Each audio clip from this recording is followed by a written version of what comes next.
মধ্যপ্রাচ্যের ৪ দেশে একযোগে ক্ষেপণাস্ত্র ও ড্রোন দিয়ে হামলা চালিয়েছে ইরান। আইআরজিসির হামলায় একে একে কেঁপে উঠেছে সংযুক্ত আরব আমিরাত, বাহরাইন, সৌদি আরব ও ইসরায়েলের হাইফা বন্দর। এমন তথ্য জানায় ইরানের আধা সরকারি বার্তা সংস্থা তাসনিম।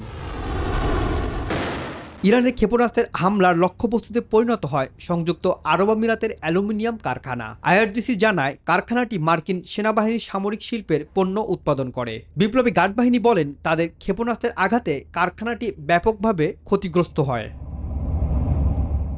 এদিকে বাহরাইনে অবস্থিত মার্কিন সামরিক ও মহাকাশ শিল্পের সাথে যুক্ত দুটি শিল্প কারখানায় ক্ষেপণাস্ত্র ও ড্রোন দিয়ে হামলা চালায় ইরান। আইআরজিসি এক বিবৃতিতে জানায় এতে কারখানাটির কার্যক্রম অচল হয়ে পড়েছে।